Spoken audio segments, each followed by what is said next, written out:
Going for inspections is good, but do you know what is better?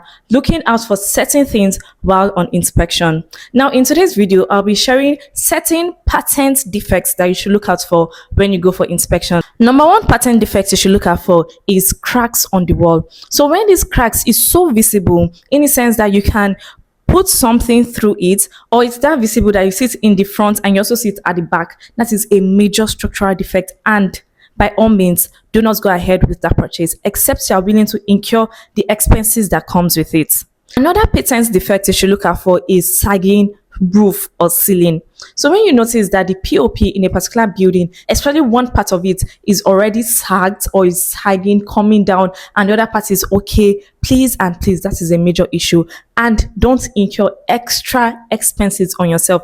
There is a difference between doing your interior to your taste, and there is another difference between literally rebuilding that house because you purchased it. Another patent defect that you should look out for is when there is no clear boundary, especially for those persons that buy land. When you go for inspection to buy a plot of land and you realize that there is no clear fencing around that particular property, you should know that there might be a boundary dispute, and I'm sure that you don't want to inherit such boundary disputes. So if you go to a property to inspect a plot of land or a piece of land, please look out for that. For every piece of land or every plot of land, especially when the area has been developed to a certain extent, there should be a clear boundary between plot A and plot B.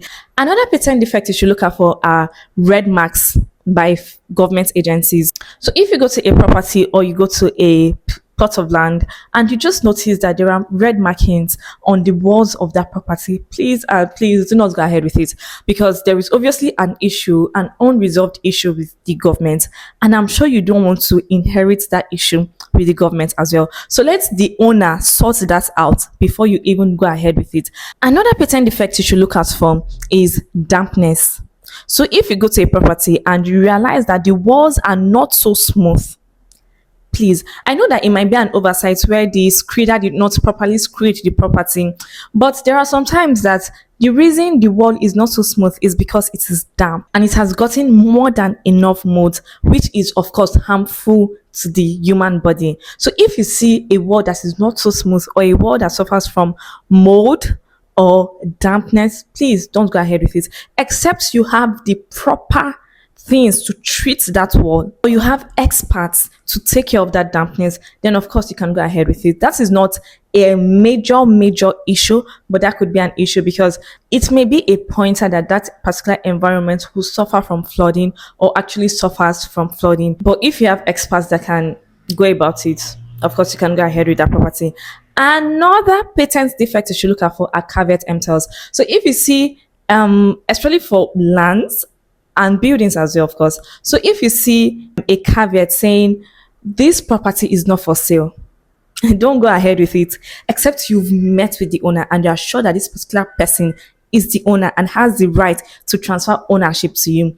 Or if you see a writing that says my first son is Ade, don't buy from Ade, or don't trust Ade, please and please do not buy from Ade, and don't go ahead with the property except, like I said, you have met with the rightful owners of that property that have the legal rights to transfer ownership to you. I hope this video has been helpful, and if it has, please share this video to as many persons as you know. If you're also looking at renting an apartment, this video should also help. And if you're looking at buying, this video is for you. If you're going on your next inspection, make sure to watch this before going, and I will see you on our next video.